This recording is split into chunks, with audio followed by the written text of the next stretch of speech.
LTTV Ball Talk Daily, episode 52. All right, let's jump right into this one. The topic of the day is LiAngelo Ball. There's a lot of hearsay, a lot of talk, a lot of YouTube videos going around about LiAngelo Ball and his NBA career.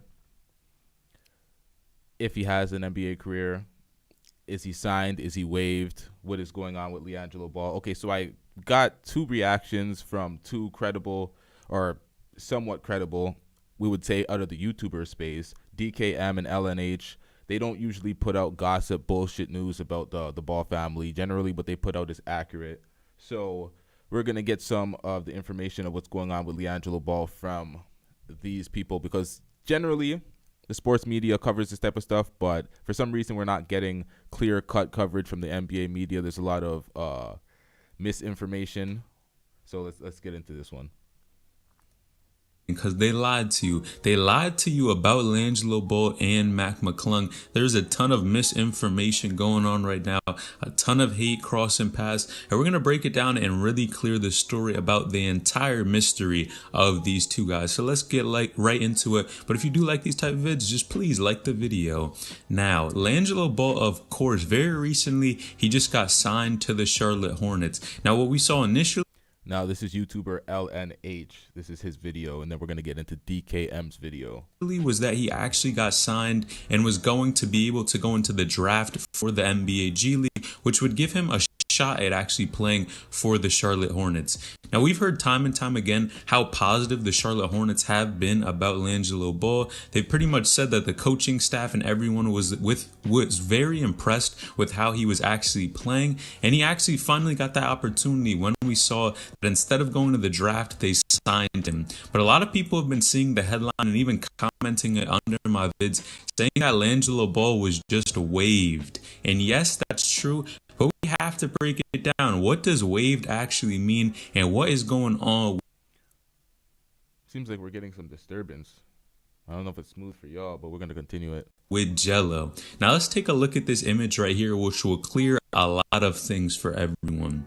Now the Hornets are signing Ball to a non-guaranteed contract on Thursday and will then waive him.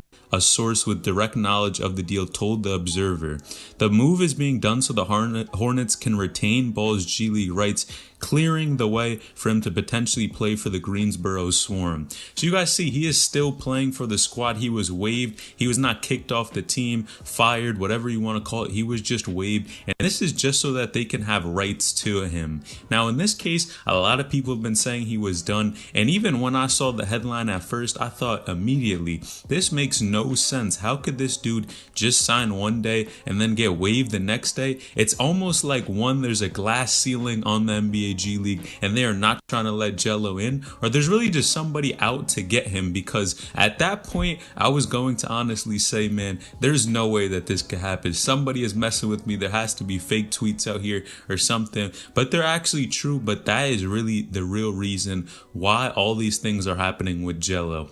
Now, initially, even I thought for a second, I was like, man, Jello is down bad. I'm hearing a lot of people talking, hating on him, saying that they just pulled his offer back. A ton of memes on Twitter. People were talking crazy. The Jello hate was wild. Now, I think on one hand, it's bad for the Hornets and even Bleacher Report to put out some misleading content like this, because of course, you guys know, a lot of people were jumping into conclusions about what was going on with his career, what his ceiling was looking like. And man, again, I have to emphasize this. Whenever something bad happens to one of these popular players, man, people are so quick to talk down on them. Even remember the Kyrie Walker situation when he didn't get drafted and people said this dude was going to be working at McDonald's. I think it's just disrespectful sometimes, but I'm glad to see Jello is finally getting his shot. And for sure, my heart dropped when they did say that he got waived. I was like, what is going on? But clearly it's all good. It's just okay. Let me tell you my first impressions when I heard he got waived. When I heard he got waived, I just thought that, okay, they signed him. I'm like, why would they sign him to waive him? My first thought was just to retain his rights so they can have him exclusively on their G League team. I didn't think that he was going to get waived and not play in the G League. You don't go from NBA Summer League. Well, sometimes you do go to Summer League to not playing at all, but most people end up in the G League if they have any type of skill. And this is LiAngelo Ball's third G League team he's been on. He was on the OKC Blue. He was on the Detroit. Well, he didn't actually play for Detroit G League team. But nonetheless, they took interest into him. So it's clear that he's going to have a G League career for a bit and then try to make his way to the NBA to develop his skills a little bit further. Let's get back into it. So that they can actually have the rights to him. And clearly they're showing they want him because he is definitely going to be on that Charlotte Hornets G League squad. And he's going to be playing against a ton of guys. You guys know I keep hyping up all the hoopers that we've seen in the NBA G League so far. A ton of these guys have a lot of talent. So I'd love to see how Jello does stack up against the Zaire Wades, the Kyrie Walkers, all these guys that we've seen for a minute now. How is he actually going to play? LiAngelo ball news. More LiAngelo ball news. All right, so that was LNH. This video is from DKM. Let's get it. I know it sounds bad, but trust me, don't panic. It'll all make sense by the end of the video. So I assume by this point you've all seen the Jello news on Instagram. I can tell by the comments there's a lot of panic and people waiting for this new DKM upload to break it down. Listen, my apologies if I left you hanging. Here's some insight into a day in the life of DKM. Just typical, right? Because right now I'm in London. You know, trying to enjoy my last weekend off before the season starts. And within hours of getting here, out of nowhere, I get the notification that Jello just signed with the Hornets. So I drop my plans, rush back to the hotel, and despite the headache it was recording on the hotel Wi-Fi and all, I cooked up the vid and dropped it thinking that's that, and I'm free to enjoy my weekend. But nah, apparently when you cover the Ball family, you gotta live your life on standby waiting for the news to drop, cause the same thing happened again Friday night. I was watching Mike Myers chef man up with a mouthful of popcorn, only to step out the theatre to a billion notifications and missed calls about this Jello update. So yeah, that's why we're a little late on this one, due to the inconvenience. It would be much appreciated if you could like the video. But check this out. So I see the comments, I hear the panic. Jello fans sound like they're about ready to storm NBA headquarters with their pitchforks because they feel like their man is getting played with and done dirty. And to be honest, I don't blame you if you feel like Jello was hard done by at UCLA, then shafted by the pandemic with OKC Blue, and flat out used by Detroit. I can imagine as a fan how infuriating it must be to see players Jello outperformed at Summer League get invited to camp ahead of him. And then when you've just about given up on the dream, out of nowhere you see he signed with the Hornets, you're hyped, you're excited, only for the next day you see him announce that he's been waived by the team. Without context, it sounds like an absolute nightmare, but in reality, this story is actually great news for LiAngelo, and I'm going to explain why, okay? Trust me, I know how all of this works to the T. First of all, if any account, channel or fan page led you to believe that Jello signing with the Hornets the other day meant he was going to be on the actual roster with Melo and co, either they were straight up lying to you for views or have no idea how all of this works. It ain't rocket science. The Charlotte Hornets 15-man roster is set in stone and has been since before Summer League started. They already have their guys. So LiAngelo Ball signing with the Charlotte Hornets was always all about the G League. The reality is that whether you think Jello is NBA ready or not, he hasn't played competitive basketball in years, so before receiving an NBA contract, he first has to prove his worth in the G League. Now if you believe Jello is good enough to play in the NBA, then he should have no problem tearing it up in the G League and earning an NBA contract that way. Now there's a few ways that players can make an NBA G League team. You can sign via an Exhibit 10, like Jello is doing now. You can enter via the G League draft, like Jello planned to before being signed by Charlotte. Or you can join as a walk-on at an open tryout, like Jello did with OKC Blue. I've been trying to tell you all summer how these Exhibit 10s work. Nobody wanted to listen, despite me repeatedly saying otherwise. Everyone believed that an Exhibit 10 was a pre-season and training camp contract. That is not and never was the case, and if it was, why would LiAngelo sign an Exhibit 10 after camp and preseason is finished? Do you really think the Hornets would just sign Jello one day before cutting him, knowing fine well the roster is already full and he had no chance to make it? No, what happened here with Jello is standard protocol for G League bound players. Two things I've said repeatedly on the channel in every Jello video is that Exhibit 10s can be torn up as quickly as they're signed, and that teams can sign up to 6 players on Exhibit 10s. Now if you notice, Charlotte has been signing and waiving players left and right. They waived DJ Carton and Willie Schneid, then replaced them with Jalen Crotcher and Cameron McGriff.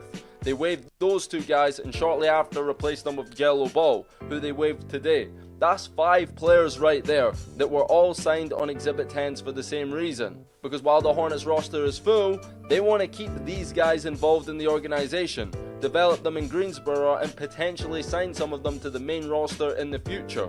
They and every other NBA team is allowed 6 Exhibit 10s that they can use to sign players for their G League roster. Now, the reason they are constantly cutting signing players is because they can only have 20 players on the preseason roster at one time.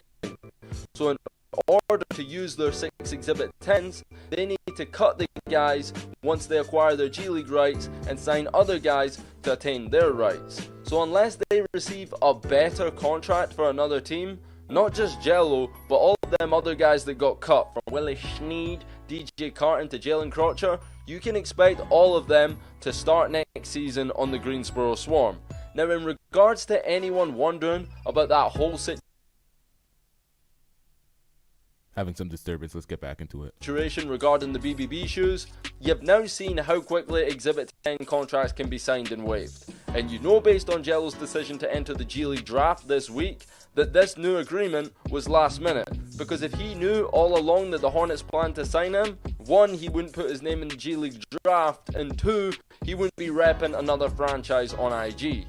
Whether you want to believe me or not, I was told that the whole BBB Jordan disagreement was what derailed the first Exhibit 10 that we originally reported. In my opinion, the reason this never came out in mainstream. Alright, so this has been heavily reported on. This has been a great breakdown by DKM so far. I don't buy any of that LeVar Ball, a big baller brand, disrupted LiAngelo Ball signing with the Charlotte Hornets. I don't believe that for a second. Not for a second. That's been popular news that's been spreading around. I don't believe that. I think LiAngelo Ball is a good player. He's like almost a knockdown shooter at this point. He needs to develop a little bit more. He needs more court time because he hasn't really been active playing against high-level competition for a while. So I think that's what it really comes down to. He's going to need probably like a year in the G League of putting in work.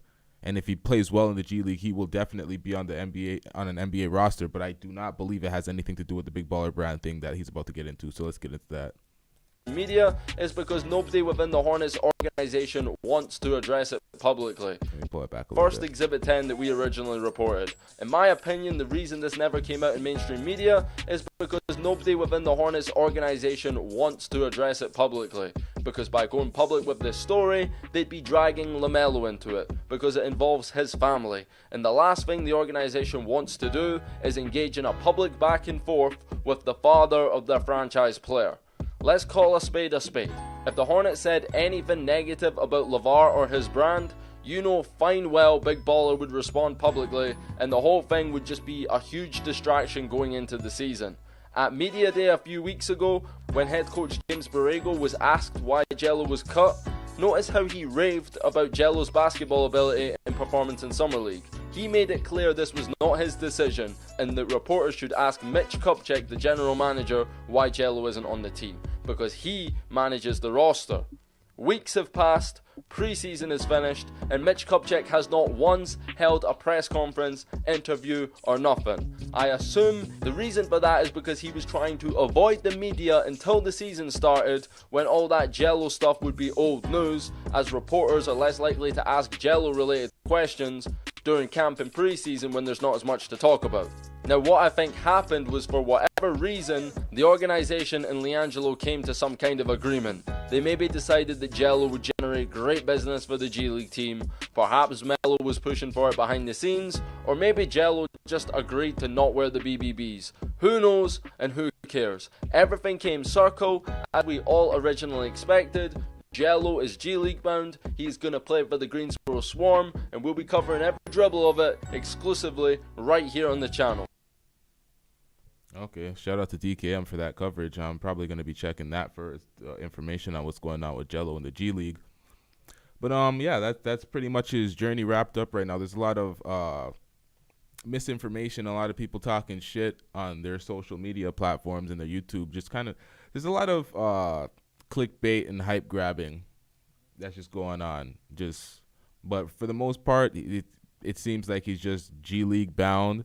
If he puts in the requisite work in the G League, he will be on an NBA roster. But if not, then he may remain in the G League or might not even remain there.